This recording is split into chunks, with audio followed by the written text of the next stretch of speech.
ओम नमः सिद्धेभ्यः। एष सुरासुरमणु सिन्धवन्दिदं धोदगादिकं मलं प्रणमामि वर्धमानं तीर्थं धम्मस्य कातारं शेषे पुण्यतीर्थयरि ससौवसिद्धे विशुद्धस्वभावे समणेयणाणदंसं चरित तव वीर्यायारे ते सौमे समगं पतेगमेव पतेगं वन्दामि अवट्टन्ते अर्हन्ते मानुषे खेते किच्चारिहन्ताणम् सिद्धाणं तैणमो गणहराणम् अज्झावैवगाणं साहूणं चैव सौवेसिं तेसिं विशुद्धदंसं प्राणपहाणासमं समासेज्य उपसंपयामि सम्मम् जतोणिवाण संपत्ति। प्रवचन सार परमागम चरणान योग चूलिका महाधिकार गाथा 203 पृष्ठ 397। समणं गणिं गुणढ्ढं कुलरूप वयो विशिष्टमेठधरं समणे हितं पिपणिदो पडिच्छमं चेदियणुगहिदो।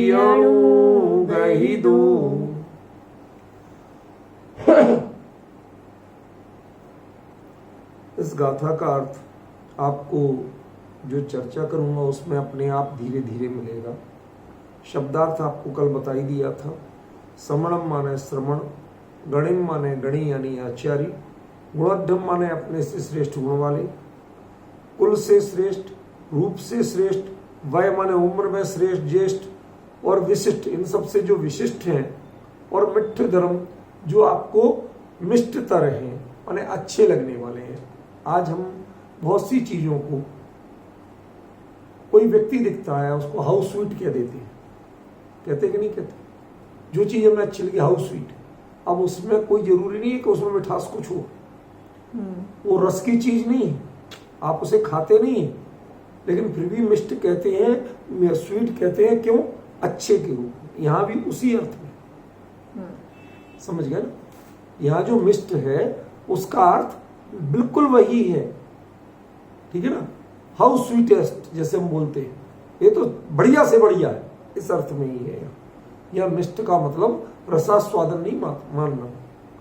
समणे हिम तंपी पणिदो, और जो श्रवणों के द्वारा प्रणत हैं ऐसे उन गणी को वह विनती करता है कि अणुगही दो, मैं बहुत अनुग्रहित हूं आपको पाकर के।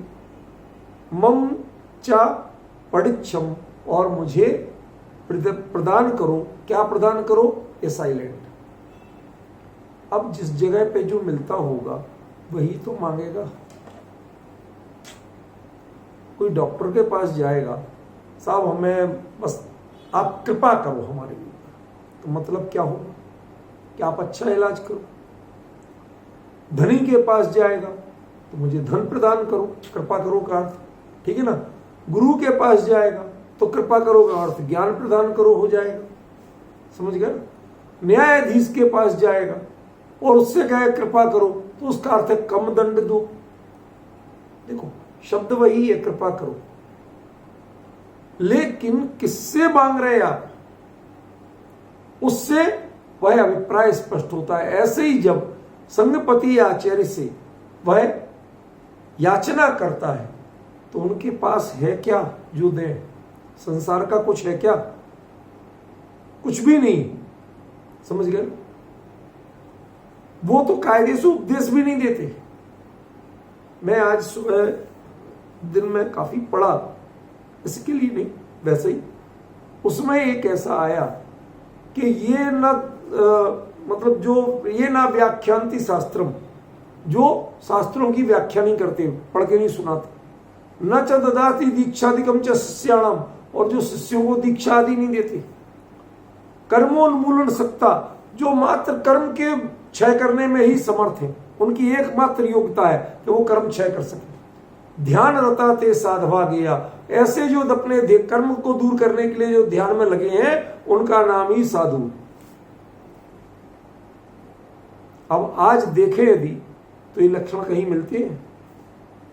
पहले जो थोड़ा जान गया मैं व्याख्यान करूंगा, फिर मुझे मंच ऊंचा चाहिए, फिर ये क्या क्या आडंबर जुड़ रहे हैं। और हमारे आचार्यों ने क्या कहा कि तुम यदि साधु हो तो साधु का सबसे पहला लक्षण, तुम्हें व्याख्यान के चक्कर में नहीं पड़ना, तुम्हें शिष्य समुदाय बढ़ाने के चक्कर में नहीं पड़ना कि मेरा अलग संग हो जाए। विनम्र बने रहो, बड़े के आगे झुके रहो, तुम्हारी जिम्मेवारी नहीं, वरना प्रपंच में पड़ जाओगे। आप विश्वास करोगे, आचार्य ने एक जगह लिखा है, संघो दोषाण मायरो, कुंद कुंद का वचन है ये, संघ ये दोषों का भंडार है। आप विश्वास करोगे, सच्चे संघ की बात कर रहे हो, संसार के आज के नौटंकी की बात नहीं कर रहे। संघ ये दो, आप विश्वास नहीं करोगे। वरम गण पवेशादो विवाहस्य पवेशणम, तुम संघ में प्रवेश करने की जगह, संघ बनाने की जगह तुम शादी कर लो। विश्वास करोगे, शब्द ये कुंद कुंदाचार्य के शब्द है, मूलाचार, समझ में आया?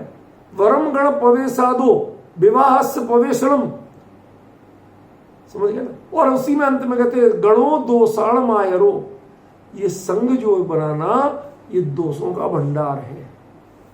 तो क्यों? तुम अपना धर्म अपना ध्यान तो छूट जाएगा। कौन आहार करके आया, किसके क्या दोष हुए, उसको बताओ, उसको बताओ, ये देखो कौन आ गया कौन नहीं आया। अरे भाई, हम साधु थे, कितने बढ़िया थे, अकेले अपने ध्यान करते थे, गए आहार को गए, नहीं गए तो नहीं गए, कोई हाथ के भेजने वाला नहीं, समझ में, कोई पूछने वाला नहीं। सच बताऊं, संघ में कोई नहीं पूछता आपने आहार क्यों नहीं किया, क्यों नहीं गए, जो उठ गए, नहीं उठ गए, मानो से ध्यान करना, नहीं उठे। ये संघ बनाने की मानसिकता और संघ की मानसिकता, कहते संघो दोषाण मायरो, संघ ये दोषों का भंडार है। यदि ये संघ की भावना हो, ध्यान रखना, संघ और संघ जरा बारीक सा अंतर है, गांव और घा का। संघ में यदि संघ वाली भावना आ जाए, ये मेरा संघ है, ये मेरे उपाध्याय हैं, ये आचार्य हैं, ये इतने साधु हैं, मेरे यहाँ इतनी पिच्ची है, कहते दोषाण मायरो, इससे तो तुम शादी करके घर गृहस्थी करते तो अच्छा था। आप विश्वास करोगे, ये बात कुंद कुंद ने कही है, और वो कुंद कुंद यहां दीक्षा की बात कह रहे हैं, तो आपको अंतर देखना पड़ेगा। फिर जो संघ की बात वो कह रहे हैं, जिस संघ की यहां चर्चा कर रहे हैं, उस संघ के प्रति आपकी दृष्टि क्या होना चाहिए। सारा खेल दृष्टि का है, दृष्टि से सृष्टि बदलती है। मुझे वो ही बताना था आपको, इसलिए इसका सरल अर्थ तो बताया, शब्दार्थ। अब मैं उस प्रक्रिया की ओर बढ़ता हूं, आपको पिछली गाथा की ओर ले जाता हूं कि वो भव्य जीव जिससे संसार शरीर भोगों से वैराग्य जगा, और वैराग्य जगने के बाद जिस जीव ने सबसे पहले अपने बंधु बांधवों के पास जाकर उनसे अनुमति मांगी, क्यों जरूरी थी, क्यों जरूरी थी, क्यों? क्योंकि बच्चे तो विचलित होने लगे, पत्नी विचलित होने लगे, जन्म से साथ जो आपका था वो बंधुओं से था, वो जिम्मेवारी वो निभाएंगे। उनसे जाके अनुमति मांगी कि भाई आप यदि अनुमति दे दोगे तो हम इस संसार की चिंता से मुक्त हो जाएंगे, मैं शांति से दीक्षा करने घर गृहस्थी छोड़ के जा सकूं। अब आप सोचिए, जो वहां से अनुमति ली, और गुरु कलत्त पुत्तेहिम, क्या शब्द प्रयोग किया आचार्य ने, देखो जरा, गुरु कलत्त पुत्तेहिम के साथ विमोचिदो, उनसे छोड़ दिया गया। छूटने की अनुमति नहीं मांगी कि तुम छोड़ दो, उनसे तो छूट गया। क्यों? बंधु वर्ग से कह दिया भैया इन सबका तुम ध्यान रखना, मेरे बस का नहीं, मैं तो अलग हूं, ठीक है ना। और उसके बाद उसने अपनाया किसको? ज्ञानाचार, दर्शनाचार, तपाचार, वीर्याचार, चरित्राचार। इनको अपना बंधु माना, इनको ही सखा माना, इनको ही साथी माना और इनको ही अपना जीवन माना। ये जीवन, ये संकल्प जब लेगा कोई तो जाएगा कहां? किसी को हीरा खरीदना हो तो कहां जाएगा? सब्जी मंडी। अभी मैं पुरी में था ना, उड़ीसा में, पुरी में, तो वहां समुद्र तट के किनारे कभी कभार थोड़ी बहुत देर के लिए चला जाता था टहलने। वहां एक बड़ी विचित्र स्थिति, वो दौड़ के आए, बाबूजी मोती ले लो, बाबूजी पुखराज ले लो, बाबूजी पन्ना ले लो, बाबूजी हीरा ले लो। मेरे से ज्यादा बोले तो मैंने उनसे एक बात कही, भाई पहले तुम्हारी फोटो खींचता हूं मैं। उन्होंने खींच लो, खींच ली। फिर मैंने उनको उनकी फोटो दिखाई, मुझे कैसे लग रहे तुम्हारी शकल हीरा बेचने लायक लग रही है क्या? कि जो हीरे रखे तुम्हारी हैसियत लग रही है क्या? कहते नहीं। तो फिर तुम कैसे कह रहे कि अब तुम समझ रहे मुल्लू बन जाएंगे? तुम जैसे फटीचर लोगों के पास हीरे मिलते हैं क्या? या हीरे की खेती होती है क्या? खाने हैं कि नहीं? तो तुम्हारे पास हीरे मिल जाएंगे, ये कल्पना जो कोई कर ले, जो तुमसे देख अच्छा दिखाओ दिखाओ इतना भी कर दे, वो घोर अज्ञानी। क्यों? क्योंकि उसके लिए जिसके पास हीरे की संभावना, जिस जगह पे हीरे की संभावना, उस जवेरी बाजार का रुख करना पड़ेगा कि इन मछुआरों का रुख करना पड़ेगा। डिफरेंस समझ रही हो? अगर तुमसे हम बात करें, तुम्हें अटेंड करें, तुम्हारी बात सुने, तो हम मूर्ख। क्यों? क्योंकि ऐसे फटीचर लोग हीरे नहीं बेच सकते, हीरे के व्यापारी नहीं हो सकते, हीरे के व्यापारी की ये दुर्दशा नहीं हो सकती। ऐसे ही जिसे वैराग्य का परम मंगलमय जीवन मुनि धर्म अपनाना हो तो वह किनको ढूंढने जाता है कि जहां पर ऐसे मुनि पाए जाते हैं, जिनको देख के मुझे मोटिवेशन मिले कि वास्तव में अब मेरा जीवन क्या होने वाला है, मैंने जो संकल्प लिया वो संकल्प सदता कैसे। ध्यान रखना, एक बात, संकल्प लिया पंचाचार, यही तो कहा था मैंने कि वो संकल्प लेके तो आया क्या मैं यही जीऊंगा। हम भावना बहुत कुछ कर लेते हैं, लेकिन भावना को जीवंत होते देखना है। मैंने आपको बहुत दिन पहले बताया था, स्पेशल वार्ड और जनरल वार्ड डिफरेंस बताया था कि नहीं बताया था? जनरल वार्ड में जो और लोग उससे भी बुरी बुरी हालत में है और वो जिस तरह से फटाफट मूव कर रहे हैं, सर्जरी के बाद, घुटने बदले जाने के बाद जैसे मूव कर रहे हैं, तो कहते आपको उत्साह जगता है, अरे मैं भी चल सकता हूं। होता है दर्द तो थोड़ा बहुत हो ही गई, वो तो चल रहा है ना, उसका भी तो कल ही ऑपरेशन हुआ था। जब वो एक दिन में चल सकता है तो मैं क्यों नहीं? समझ गए? वो तो इतनी दुर्दशा वाला है, वो तो दुबला पतला कमजोर है, मैं तो फिर भी ठीक हूं। ये जो चीज है ये आपको क्या करती है? मोटिवेट करती है। तो संघ की चर्चा आचार्य देव ने यहां क्यों की? श्रमणों की, गणित की, चूंकि उनसे दीक्षा लेना है, लेकिन बाकी सबकी चर्चा क्यों की? एक एक चीज को देखना। मैंने कहा था ना आपको, आज मैं दीक्षा के पूरा प्रारूप बताऊंगा। सबसे पहले उन्होंने क्या देखा? श्रमण। श्रमण माने श्रमण माने वह श्रम करते हुए, साधना करते हुए, जिनके पास कोई पद नहीं, कोई काम नहीं, कोई दायित्व नहीं, एकमात्र अपने स्वरूप की साधना का दायित्व जिनके पास, जिन्हों के पास कोई टैग नहीं लगा कि आप कौन हो, कोई पहचान नहीं अलग से। कौन है? सबसे पहला टारगेट किसको बनाया? किसको देखना? मुझे सबसे पहले क्या बनना है, मेरा मूल पद क्या होगा, मेरा स्वरूप क्या होगा, वो श्रवण का होगा। मुझे यहां आकर के मात्र साधना करना है। मेरा लक्ष्य आचार्य बनना नहीं, उपाध्याय बनना नहीं है। ख्याल में ना? इसलिए सबसे पहले श्रमणों को देखा उन्होंने। गए संघ में साधना कर रहे थे, अभी तक आचार्य ने देखा ही नहीं था। बाहर से हमने श्रमणों को देखा, कैसे उठ रहे, कैसे बैठ रहे, कैसे अपने ध्यान में लीन है। किसी की कमर झुक नहीं रही, किसी की दृष्टि यदि झुकी है तो अपने ध्यान के लिए झुकी है, शर्म के मारे नहीं झुकी। ख्याल में? देह नग्न है, इसकी गिलानी के मारे नहीं झुकी है। मेरे पास कोई वैभव संपत्ति साधन नहीं, इसकी गिलानी के कारण नहीं झुकी है, बल्कि स्वरूप में संतुष्टि के कारण जिनकी दृष्टि झुकी है। ये शब्द ध्यान रखना, ये वाक्य ध्यान रखना। क्या नजर झुकना ये अपराध नहीं है, लेकिन नजर यदि दीनता में झुकती है तो अपराध है।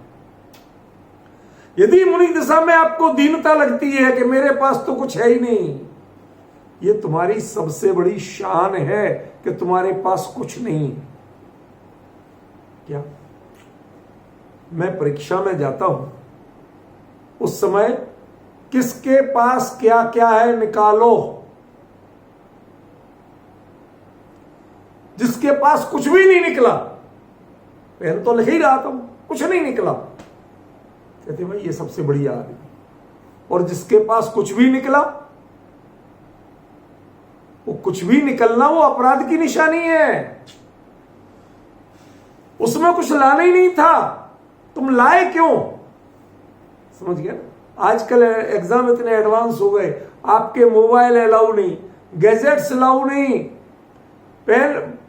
जो पेन लेना है उतने के अलावा स्केल अलाउ नहीं, कुछ चीज अलाउ नहीं है, कोई पेंसिल बॉक्स वगैरह कुछ अलाउ नहीं है, जेब में रूमाल अलाउ नहीं है, पर्स अलाउ नहीं है, जो है आप बाहर जमा करके आओ। हमारे पास इतना समय नहीं, हम देखते रहे। यदि कुछ भी पाया जाता है तुम्हारी जेबों में, इसका मतलब तुम अपराधी हो। ऐसे ही जिसके उपयोग में, संग में तो नहीं लेकिन उपयोग में तो हो सकता है, यदि कुछ भी पाया जाए तो वो श्रवण नहीं है। समझ में आया?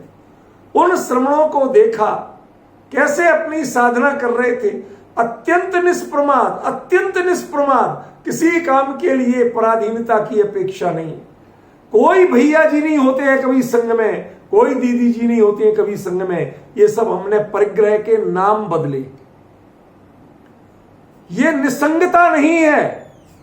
संघ में कभी संग नहीं होता है। संघ परिग्रह का वाची है और संघ साधना का वाची। साधकों का संग होता है और परिग्रहियों का संग होता है। समझ में आया? एक संघ में जो गृहस्थ हैं उनका काम क्या है? कोई गुंजाइश नहीं, लेकिन हमने छल किया कि नहीं, इन्होंने शादी नहीं की इसलिए इनको रख लो। क्या? अरे शादी नहीं की ये कोई वैरागी की निशानी है? समझ में? ना जाने क्या कारण रहा हो। समझे? ये सब छल वृत्तियां हैं। आपको चक्रवर्ती सम्राट की तरह रहना है तो आप बहाने करते हो। ये हमारे भैया जी हैं, ये दीदी जी। कौन से भैया जी और कौन से दीदी जी काय के होते? ये सब परिग्रह है। जो अपरिग्रह महावृत्ति है उनके पास ऐसी चीजें नहीं पाई जाती हैं। इवन वो तो दूसरे साधु को भी अपना चेला कहने से शर्माते। ये मेरा शिष्य ये नहीं कहते, ये मुनिराज है ये कहते। शब्द ध्यान देना। जो ये कह दे कि मेरे शिष्य हैं, ये मुनि धर्म में अभिशाप है, कलंक है। वो आचार्य पद के योग्य नहीं है जो कह दे ये मेरे शिष्य हैं। क्या बोलेंगे? ये मुनिराज है, ये श्रवण है, ये साधु है, ये आत्म साधना करते हैं। ये परिचय हो। दूसरा परिचय दे दे तो आपकी सोच कितनी विकृत है समझ में आए? और संघ में अकेले मेल मुनिराजों के अलावा कोई पाया नहीं जाता। संघ का पार्ट ना आरिका होती है, ना श्राविका होती है, ना श्रावक होता है। संघ का पार्ट सिर्फ और सिर्फ निर्ग्रंथ मुनिराज होते हैं। समझ में आया? 4 प्रकार के ऋषि, मुनि, यति और अनगा, वो 4 प्रकार के मुनिराज ही संघ होते हैं। कभी भी संघ में श्रावक, आरिका और श्राविका ये चीजें नहीं होती। देखो आप, इसका प्रमाण क्या है? इसमें पूरा संघ दिया है। कौन है संघ में? श्रमण है, गणी है, गुणाढ्य है, कुल रूप और वय से विशिष्ट है, श्रेष्ठ है, अन्य श्रमणों से प्रणत है। लेकिन कहीं आरिका शब्द आया, कहीं श्राविका शब्द आया, कहीं श्रावक शब्द आया, कहीं दीदी जी, भैया जी शब्द आया। अब डिफरेंस समझिए, पहले होता क्या था? कहां जाके आपके मन में वैराग्य पनपता था? कहां जाके आपको चरित्र की भावना आती थी? जब हम सामने शिथिलाचार देखेंगे तो हमें चरित्र की भावना कहां से आएगी? समझ में आया? जिससे भाग के आए थे वही हमें यहां मिल रहा। मैंने बचपन में एक कहानी पढ़ी थी, बहुत सुंदर कहानी है, मैं आपको बताना चाहता हूं। यह प्रसंग आपको जीवंत होता दिखाई देगा। एक राजपूत राजा, उसका बेटा, वो युद्ध से हार के और घर आ गया। अरे मां, बड़ा भयंकर युद्ध था, बहुत मारकाट थी। उनके बड़े ऐसे ऐसे लंबे चौड़े सैनिक थे, ऐसे ऐसे हथियार थे, बड़ी मुश्किल से जान बचा के आया। मां चुप रहेगी, कुछ नहीं बोली। उसने बहुओं से कहा कि बहुओं, बढ़िया से बढ़िया पकवान बनाओ, बेटा लौट के आया है सुरक्षित। अब वो बहुएं पकवान बना रही तो उनको इशारा भी कर दिया कि कड़ाही में कड़छियां जरा जोर से चलाना, ताकि लोहे के लोहे से टकराने की आवाज आए। तो वो जोर से चलाई बहुओं ने। जो चटनियां पीस रही, कुछ सामान पीस रही, तो उनके कंगन बज रहे। तो उनको कहा, अरे वो लोहे से लोहे टकराना, धातु से धातु टकराने की आवाज सुन के तो डर के यहां आया है जान बचा के, यहां भी तुमने वही आवाज सुना रही हो, वो कहां जाएगा बेचारा? पॉइंट समझिए क्या कह रहे हैं। वो लौट के आता है मां के पास सैनिक वेश लेके, कहते मां तुमने मुझे संबोधन कर दिया। मां ने ये नहीं बोला कि तुमने कायरता क्यों दिखाई, तू लौट के जिंदा घर क्यों आया? मर के आता तो मुझे तकलीफ नहीं होती, या जीत के आता, लेकिन हार के नहीं आता था। तो उसने व्यंग्य क्या किया, यही लोहे से लोहा टकराने की आवाज सुन करके तो वो डर के यहां आया है, और वही लोहे से लोहे टकराने की आवाज तुम सुना रही हो, वो यहां से भागेगा तो कहां जाएगा? ये जीव संसार के टकराव की आवाज, तू मैं की बातें, राग द्वेष की बातें, इन सब से घबरा करके, इनसे व्यथित हो करके, संसार से हाथ जोड़ करके विदा लेकर के संघ में आया हो, और संघ में भी वही टकराव की बातें सुनाई पड़े, वही राग द्वेष की स्थितियां सुनाई पड़े, वही वैभव विलास और नौकर चाकर की भावना सुनाई पड़े। दीदी जी तुम ये ले आओ, भैया जी तुम फला काम करो। ये ऑर्डर कौन देगा? आप कौन हो? इसके स्वामी हो क्या? राजा हो, चक्रवर्ती हो, छत्रपति हो, सम्राट हो, क्या हो? ये स्थिति यदि दिखाई देगी तो माफ करना, कोई सच्चा वैराग्य का धनी होगा तो वो यहां से लौट के कहां जाएगा? घर तो छोड़ आया और यहां उसे पात्र स्थिति दिखी नहीं, कहां जाएगा उसका वैराग्य? सोचिए। कुंद ने कहा वैराग्य को यदि जीवित रखना है, वैराग्य को परिपूर्णता में बदलना है, तो आपका एकमात्र लक्ष्य होना चाहिए कि संघ इतना पवित्र हो कि जिसमें श्रम सबसे पहले, सभी पहले तो श्रमण दिखे, सब श्रम करते हुए दिखे, सब साधना करते हुए दिखे, एक दूसरे की ओर नहीं देख के अपनी ओर देखते दिखे। मैंने आपको एक दृष्टांत बताया था बहुत पहले, याद रहा हो नहीं रहा हो। फारस के बादशाह का बीरबल को बुलवाया कि हाँ साहब, बीरबल कितना बुद्धिमान है, परखना है। 9 बादशाह एक जैसे बिठा दिए, एक जैसे ड्रेस, एक जैसा चेहरा, एक जैसा में सब कुछ एक जैसा, एक जैसे सिंहासन, एक लेवल। अब बीरबल घबराया, किसको नमस्कार करे, नो तो बादशाह हो नहीं सकता। तो उसकी बुद्धिमत्ता की परख थी, उसने गौर से देखा और क्षण भर में परख लिया और सही बादशाह को नमस्कार किया। तो बादशाह ने कहा, तुमने बीरबल मान गए तुम्हारी बुद्धि को, लेकिन सच बताओ तुमने किसको रिश्वत दी थी, किसने चुगली की, ये बताओ। कि किसी ने नहीं की। तो फिर तुम्हें पता कैसे चला कि महाराज चुगली तो आपने खुद की। कही मैंने क्या चुगली की? कहते महाराज आप किसी की ओर नहीं देख रहे थे, अपने में मग्न थे, क्योंकि आप बादशाह थे, ये सब नौकर चाकर हैं, इसलिए बार बार मुड़ के आपकी ओर देख रहे थे कि बादशाह क्या कर रहे हैं। जिसकी नजर पर पे है वो दीन हो सकता है, और जिसकी नजर अपने पे है वही सम्राट होता है। मुनि को भी महाराज कहते हैं, जो अपने स्वरूप में लीन हो, पर की चिंता ही नहीं करे। पूरे संघ में कोई किसी की चिंता करने वाला नहीं मिल रहा, सभी श्रमण थे, समझ में, सभी गुणों में श्रेष्ठ थे। मैं तो अभी पंच आचार के संकल्प लेके आया, लेकिन जो जितना मैंने सोचा, मेरी कल्पना में जितना पंचाचार आया उससे काफी आगे तो यहां हर व्यक्ति दिख रहा, कोई उसमें कमजोर नहीं दिख रहा। हमने जितना पंचाचार पढ़ा, जितना सोचा, जितना विचारा, जितना मेरे चिंतन में आया, यहां तो जूनियर से जूनियर भी है, उसमें मच मोर सीनियर, वो हमारी कल्पनाओं से बहुत आगे है। अब लगा कि हाँ, ये पंचाचार का संकल्प मात्र परिपूर्ण नहीं है, इस संघ में शरण पाना ही एक हमारा लक्ष्य। यहां हमारा पंचाचार का संकल्प चरितार्थ होगा। श्रमण को देखा, गुणाढ़ को देखा, गुणों में जो श्रेष्ठ है, हर किसी को इसी रूप, सबको कुल में श्रेष्ठ। ध्यान रखना, कल अर्थ दूसरा था, आज अर्थ दूसरा है। सभी कुल में श्रेष्ठ। हो सकता है आप सम्राट के कुल से आए हो और वो गरीब के कुल का हो सकता है, कोई बड़ी बात नहीं, समझ गए।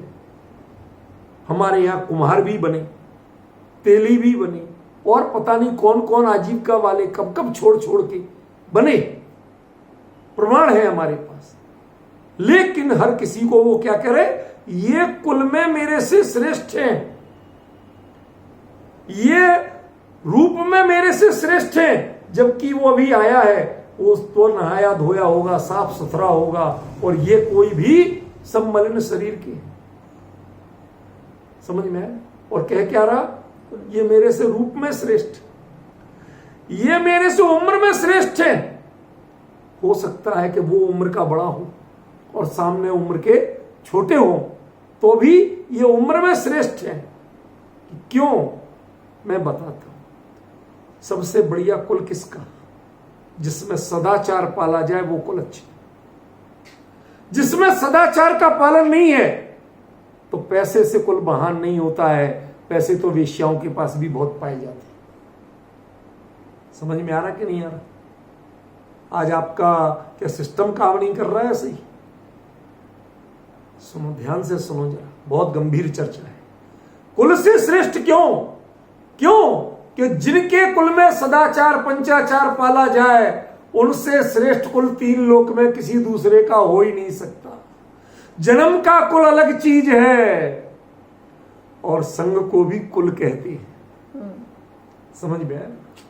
वो सबसे श्रेष्ठ कौन, सबसे बड़ा कुल किसका?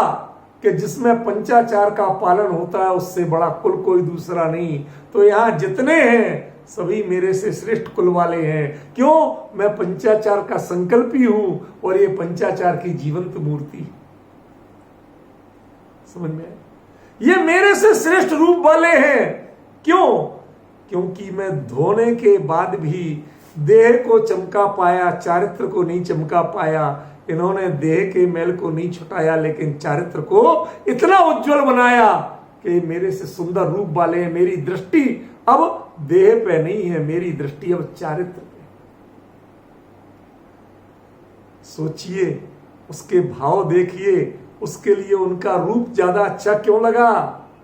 देह के कारण नहीं लगा, युवावस्था के कारण नहीं लगा, सौंदर्य के कारण नहीं लगा, उसकी दृष्टि में रूप कौन सा सबसे बढ़िया, कि जिसका चारित्र उज्जवल है उसका रूप उज्जवल है। बहुदेह मैली सुवर्ण थैली, वो देख के कहता है ये मेरे से सुंदर रूप वाले, और साथ में वह उम्र हो सकता है कई उनमें आपसे कम उम्र के हों, और आप जब दीक्षा लेने जाए तो वो ज्यादा उम्र के, कोई बड़ी बात नहीं, हो सकता।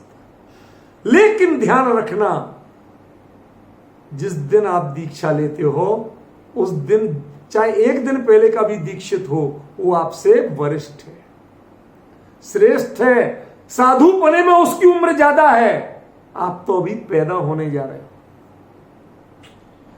साधुता आप प्रकट करने जा रहे हो, और वो साधु पहले से है, तो बताओ उम्र किसकी ज्यादा हुई? रूपल बहन, किसकी उम्र ज्यादा हुई? ये जो यहां है ये मेरे से कुल में भी श्रेष्ठ हैं, क्योंकि ये सदाचारी हैं, पंचाचारी हैं। ये रूप में श्रेष्ठ है क्योंकि इनका चारित्र उज्जवल है। मेरा अभी उतना उज्जवल नहीं है, मैं उज्जवल करने आया हूं।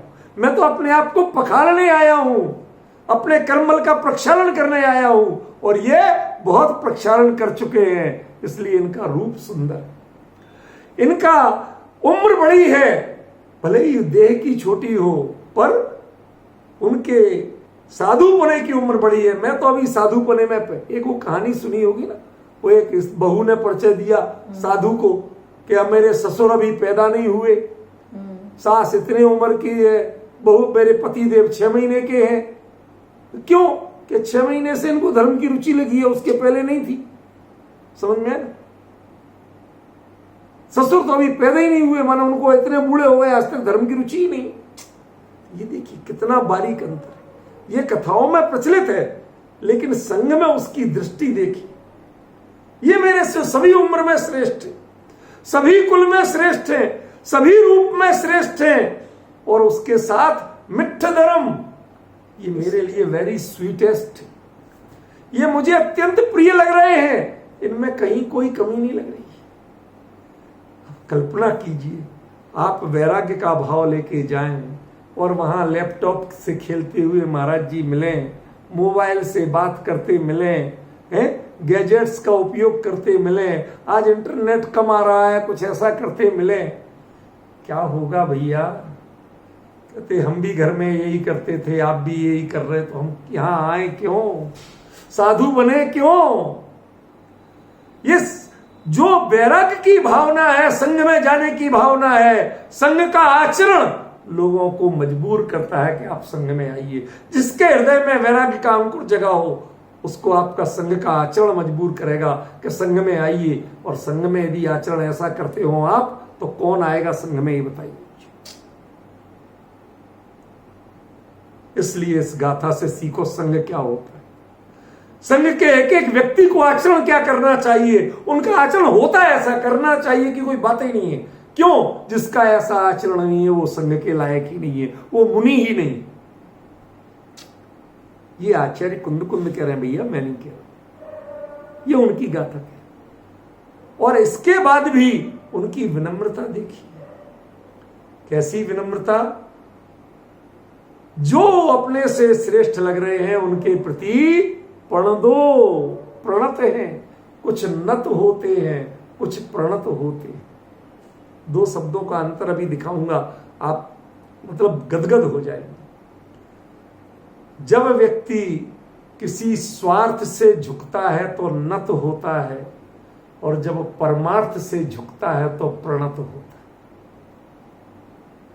परमार्थ में कुछ चाहिए नहीं होता है, बस मेरा हृदय अभिभूत हुआ आपके गुणों से, आपको देखने मात्र से मुझे इतना मिल गया कि मैं आपके चरणों में झुका।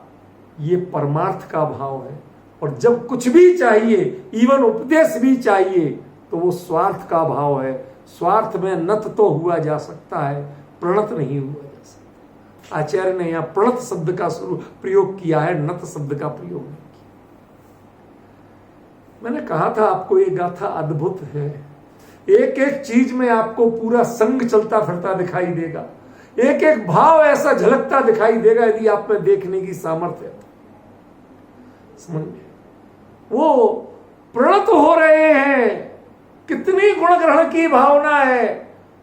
आप कल्पना कीजिए, कल्पना कीजिए, चक्रवर्ती भरत यदि समोसरण में विराजमान होते तो उन 100 पुत्रों के सामने प्रणत होते कि नहीं? कौन? जो छोटे छोटे बच्चे अभी 8 साल के थे, क्या, जिनको घर में लाड़ दुलार से खिलाते थे, दुलराते थे, गोदी लेते थे, सब कुछ करते थे, उन बच्चों के आगे जब उन्होंने मुनि दीक्षा ली होगी तो ऐसे अपने पिता होने पर गिलानी लगी होगी कि मैं पिता होके, मैं चक्र तीर्थंकर का पुत्र होके भी अभी तक संसार में हूं, 6 खंड की विभूति को भोग रहा हूं, और ये मेरे पुत्र मेरे से कितने आगे निकल गए, मुनि दीक्षा ले ली और मोक्ष जाने की तैयारी में है। अब वह बाप यदि झुका होगा तो पहले भक्त बना होगा और झुका होगा, जब भक्त बन के झुकेगा तो प्रणत होगा, और बाप बन के झुकेगा तो कहीं ना कहीं स्वार्थ है, वह नत हो सकता, प्रणत नहीं हो सकता। ख्याल में आया? बहुत गहराई है एक शब्द प्रणत। और वो सारे श्रमण आपस में क्या व्यवहार कर रहे? प्रणत। प्रणत माने किसी को कोई स्वार्थ नहीं है किसी से, मात्र परमार्थ को देखना, अपने अंदर में झांके, अपने चरित्र को, अपने चिंतन को, अपने भावों को झांका और सामने वाले को झांका, और जहां देखा कि हमसे श्रेष्ठ है उसका अनुकरण करने के लिए उसको प्रणत हुए। पुरानी कहावत है राजस्थान की कि बहू यदि सास के पैरों में झुकती है तो वो झुकना फ्री फंड में नहीं होता, बिछुआ लेके हटती है। बिछुआ समझते हो? पैर में जो पहनते हैं ना, कई लोग सोने का पहनते, वैसे तो चांदी का पहनते, पैर में पहनते ना एक रिंग जैसी, उसको बिछुआ बोलते हैं। क्या? तो बहुत चतुर होती है, फ्री फंड में पैर नहीं छूती है, वो बिछुआ लेके निकलती है, उसका हाथ पैर छूते छूते सास का बिछुआ उतार लेती है, क्योंकि ये स्वार्थी हैं, ये नत तो होते हैं लेकिन स्वार्थ सिद्धि के लिए। ज्ञानी जीव प्रणत होते हैं, आपका कुछ घटता नहीं और मेरे अंदर बहुत कुछ आ जाता है। हम बहुत कुछ ले लेते हैं और सामने से कुछ भी नहीं घटता। आपका चरित्र नहीं घटा, आपका वैराग्य नहीं घटा, आपका तप नहीं घटा, आपका पुरुषार्थ नहीं घटा, और मैंने आपके चरणों की वंदना करके अपने चरित्र को उन्नत कर लिया, अपने तप को उन्नत कर लिया, अपने पुरुषार्थ को उन्नत कर लिया। आप बताइए क्या लिया और क्या नहीं लिया, ये बताइए। समझ में आया? ये है प्रणत होना। जब तक स्वार्थ है, जब तक सामने वाले को कुछ घटा के लेना है, अपने को बढ़ाना है, तब तक नत है। और जब सामने वाले की अपनी गरिमा अक्षुण्ण रहे, फिर भी हम बहुत कुछ ले जाएं, वो उसका ही लेके बढ़ गए लेकिन उसका कुछ नहीं घटा, तो ये प्रणत है। ये है मुनि संघ का स्वरूप। ऐसे संघ में जाने के बाद तब जाके उस जीव को ये कहने का भाव आता है, अनुग्रहीतो, मैंने आपका दर्शन किया, अनुग्रहीतो, तृप्त हो गया, अब मुझे कोई इच्छा नहीं है कि मुझे कुछ और मिले। बस एक छोटी सी विनती मान लो, पडिच, मुझे अपने साथ रहने की अनुमति दे दो, अपने जैसा बनने की अनुमति दे दो, इसके अलावा हमें कुछ नहीं चाहिए। बताइए जैनेश्वरी दीक्षा दो, एक कब बोला जाता है? यदि संघ का यह स्वरूप नहीं हो, सामने देने दीक्षा देने वाले आचार्य का यह स्वरूप नहीं हो, उनका परस्पर व्यवहार इतना वैराग्य और इतना उन्नत नहीं हो, तो ये पडिच नाम का शब्द बोला जाएगा, अनुग्रहित बोला जाएगा। किसी ने उपदेश नहीं दिया, किसी ने समझाया नहीं, किसी ने अपनाया नहीं, किसी ने ये नहीं कहा आइए बैठिए, पिच्ची नहीं लगाई उसको, आशीर्वाद नहीं दिया। आप संघ का स्वरूप ही नहीं जानते। आप विश्वास करेंगे आशीर्वाद देने की मुद्रा में यदि कोई फोटो भी खिंचवाए साधु, तो उसके लिए प्रायश्चित का भागी कहा। क्यों? यह अभिमान है कि मैं दूसरों को आशीर्वाद दूं, मैं अपने आप को श्रेष्ठ हूं। आप यदि श्रेष्ठ हैं तो अपने अंदर में झुके हैं, पर को देख के श्रेष्ठ हैं तो आप नीच हो गए, निकृष्ट हो गए, हल्के हो गए। ये साधु पद की गरिमा नहीं है कि दूसरों को देख के बढ़। हम आपकी थाली देख के अपने आप को, आपका कपड़ा से अपना कपड़ा उज्जवल नहीं बता सकते। समझ गए ना? ये सफेदी की चमकार कपड़ों में, जिनके कपड़े ही नहीं होते वो काय की चमकार देखेंगे, जिनके तन मलिन है वो काय का उज्ज्वलता देखेंगे। वो तो अपने स्वरूप के गुणों की देखेंगे, अपने चारित्र की देखेंगे, अपने संस्कारों और सदाचारों की देखेंगे। वो देख करके जब ऐसा संग का स्वरूप देखा तो वह प्रणत हुआ, झुक गया चरणों में। अंतरंग में बहुत कुछ ले लिया, लेकिन आचार्यों का संग के किसी व्यक्ति का कुछ नहीं घटा। वो अपने में मग्न थे, अपनी साधना में लीन थे। इसने इतनी भी हरकत नहीं की, महाराज जी इतना भी नहीं बोला, किसी का ध्यान भंग नहीं किया। प्रणत हो गए लेकिन ध्यान भंग नहीं किया। क्यों? प्रणत होने के लिए किसी के संबोधन करने की जरूरत नहीं है। उनकी पूज्यता काय में है कि वो तुम्हें नहीं देख के अपने को देखते रहे, तुम्हारा और उपयोग नहीं करके अपने और उपयोग किए रहे। यही तो उनकी पूज्यता का आधार है। हम उनकी पूज्यता का आधार छीने कैसे? आज तो कोई जाए, महाराज जी जरा सुनो, 2 मिनट बात करोगे क्या? उन्हें जाने ही नहीं संग क्या होता है और साधु क्या होता है। ये सब आज गृहस्थ भी मूर्खों की फौज है, जो साधु को अपना जैसा बनाना चाहते, उसकी साधना भंग करके। Your attention please, what is the means of your attention please? You should attend. आपको उनकी ओर देखना है, उनको अपनी ओर नहीं दिखाना। जिस दिन वो आपकी ओर देखने लगे, आपकी परवाह करने लगे, वो साधु कहां रह जाएंगे? उनके तो साधुपना ही इसमें है कि वो अपने में मग्न है और आप उनसे वो अपने में मग्न होने की कला सीख के चले आओ। समझ गए? और इतनी सीख लो कि उन्हीं के पास रहने लगो, तो होगा पडिच्छमम चित्। उसके पहले समझो अणुगहि दो। इस शब्द में बहुत गहराई। मैं अनुग्रहित हुआ। कुछ पाके अनुग्रहित होते हैं कि बिना पाए होते हैं। अभी तो दीक्षा भी नहीं मिली उसे, फिर किस बात से अनुग्रहित हो? संसार में जब स्वामी सेवक को कुछ देता है, याचक को कुछ देता है, तो वो कहता है मैं अनुग्रहित हुआ, बड़ी कृपा हुई आपकी। यहां कह रहे हैं मैंने खाली देखा है अभी, और देखने से अनुग्रहित हो गया। भाई कितनी कला होगी, कितनी परख होगी उसको कि देखने मात्र से अनुग्रहित हो गया। मैंने आपको बताया था सर्वार्थ सिद्धि में पूज्यपाद आचार्य क्या लिखते हैं? मूर्तमेव वपुषा मोक्ष मार्गम निरूपयन्त। मुनिराज आए, मुनिराज बैठे, मुनिराज दिखे, देखने मात्र से मुझे जीता जागता मोक्ष मार्ग साक्षात दिख गया। ये दृष्टि किसको चाहिए? ये सुधार कहां चाहिए? यहां चाहिए कि सामने में चाहिए?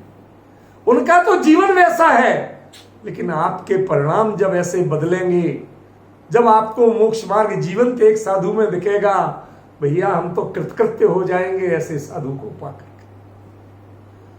हमें नग्नता मत दिखाइए, हमें पीछी कमंडल मत दिखाइए, हमें देह की मलिनता मत दिखाइए, हमें चरित्र की उज्ज्वलता दिखाइए। अंतरंग की वैराग्य प्रणति देखने को मिले, आप हमें नहीं देखे और हम आपको देखते हुए नहीं थके, तब होगा अनुग्रहितपना। समझ गए ना? जो उनका ध्यान हटाना बटाना चाहते हैं वो भक्त नहीं, और जो भक्तों पे ध्यान दे दें वो साधु नहीं। ये संग और साधु का स्वरूप। लोग कहते हैं भैया तुम समीक्षा करते हो। हाँ, हम समीक्षा करते हैं, सच्चे साधु के स्वरूप की समीक्षा करते हैं, विवेचना करते हैं कि सच्चे साधु क्या होता, क्या स्वरूप होता है, कैसा अलौकिक रूप होता है कि जिनका एक पदार्पण जिनको आते जाते देखने को मिल जाए तो लोग कहते हैं कि भाई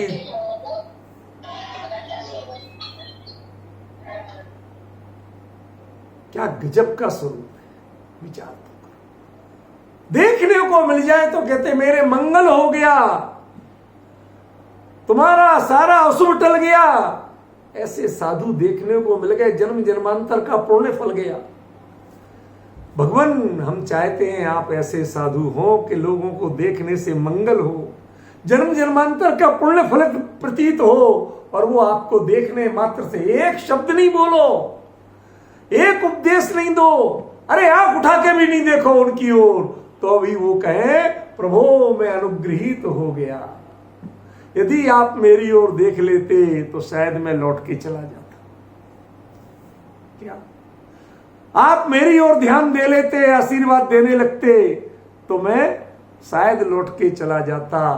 मुझे तो यही तारीफ सुन के आया था, यही जान के आया था कि आप तो क्षण क्षण में अंतर्मुख हो, सिद्धों से बातें करते हैं। मैं वही तो देखना चाहता था, आप सिद्धों से कैसे डायलॉग करते हैं। वही देख लिया मैंने, तो अनुग्रहित हो गया। आप मुझे सुनाने लगते तो शायद मैं अनुग्रहित नहीं हो पाता। क्या प्रयोग किया? अनुग्रहितो। एक आचार्य के वचन देखिए, आप कुंद कुंद के शब्द देखिए, लोग इसको पहचान नहीं पाए और क्या क्या कहां कहां के अर्थ करते बैठ गए। वहां पीड़ा लगती है मुझे। ये मुनि धर्म है। यहां ऐसे लोग चरणारयुग की चूलिका पर आरोहण करते हैं जिनके अंदर ये भाव नहीं हो, जिनकी दृष्टि में ये पहचान नहीं हो, वो क्या चरणारयुग की चूलिका को जानेंगे, वो क्या उसको आरोहण करेंगे। कुंद कुंद आचार्य देव वहां साक्षात देख के आए थे। उस समय उन्होंने कहा वहां किसी को टोकना नहीं पड़ता, किसी को बताना नहीं पड़ता, सब अपनी साधना में लीन रहते हैं और जो उनको देखते हैं दर्शन मात्र से अनुग्रहित हो जाते हैं। ऐसा स्वरूप मुनि धर्म का जो कुंद कुंद ने यहां बताया चरणारयुग चूलिका में। अब दूसरे कहें कि साहब ऐसा कहे कि आप हमें लज्जित कर रहे हो, मैं किसी को लज्जित नहीं कर रहा हूं, मैं तो चाहता हूं आप हमारे द्वारा पूज्य बने और हम आपके दर्शन करके अनुग्रहित हों। प्रभु इस लायक बनिए तो सही। अपना व्यवहार, अपना चिंतन, अपना जीवन, अपना आचरण इसके अनुरूप बनाइए तो सही। कि एक दीक्षार्थी आपसे बोले नहीं, चाले नहीं, ले नहीं, दे नहीं, आशीर्वाद तक नहीं मिला और फिर भी कहे कि मैं अनुग्रहित हो गया प्रभु। ये स्थिति बनना चाहिए। ख्याल में यहीं तक रुक रहा हूं। क्यों? क्योंकि पडिच्छ की बात कब आती है वो मैं आपको कल बताऊंगा। उसमें भी थोड़ा सा समय लगेगा। अंतरंग में क्या क्या परिवर्तन होते हैं जब वह दीक्षा की याचना करता है, भावना व्यक्त करता है, वो अंतरंग के परिवर्तन देखना पड़ेगा। अभी तो खाली दर्शन हुआ, दर्शन करके अनुग्रहित हुआ, लेकिन इतने के बाद क्या अंतर में चलता है, क्या घटित होता है, कैसे दो कसाय चौकड़ी कैसे नष्ट हो रही होती है कि बाहर में दीक्षा होती है, वो पूरा अंतरंग खोल के रखूंगा कल। तब उसके बाद पता चलेगा कि ये पडिच्छ प्रभु मुझे जैनेश्वरी दीक्षा दीजिए, मुझे संघ में शामिल कीजिए, ये बात कब बोल पाता है जी। अभी तक तो वो कृतार्थ हुआ, प्रभु आपके दर्शन करके मैं अनुग्रहित। ख्याल में? अब उसके बाद की प्रक्रिया क्या होती है, जिसके बाद वो बोलेगा पडिच्छमम, मुझे ग्रहण करो, मुझे स्वीकार करो, मुझे संघ में स्थान दो, मुझे दीक्षा दो। ये जो बोलता है, ये बोलने के बीच में क्या क्या घटित होता है, क्या क्या घटता है और क्या क्या घटित होता है। घटता है माने कम हो जाता है, जितना विकार घुसा हुआ था वो विकार घटता दिखेगा, ठीक है ना। और परिणामों में उज्ज्वलता बढ़ती दिखेगी और उज्ज्वलता का लेवल जब छठवें गुण स्थान को पाने के लिए, सातवें गुण स्थान को पाने के लिए तत्पर दिखेगा, बिल्कुल जस्ट पहले खड़ा, तो वह बोलेगा मुझे दीक्षा प्रदान कर। वो शब्द के पहले की जो भूमिका है वो चर्चा में कल चलाऊंगा, आज नहीं चला सकता, सब खिचड़ी नहीं कर सकता। आज की बात यहीं पर मैं विश्राम कर रहा हूं। समय कम हो या ज्यादा हो, ऐसी चर्चा के लिए आप घड़ी मत देखिए, आप अभिप्राय देखिए, भाव देखिए, समाइए अंदर में, शांति से चिंतन कीजिए, मनन कीजिए। अब बताइए कि आपको ऐसे संघ में जाना है और ऐसा संघ मिल जाए तो आपके परिणाम क्या हो, उसका विचार कीजिए।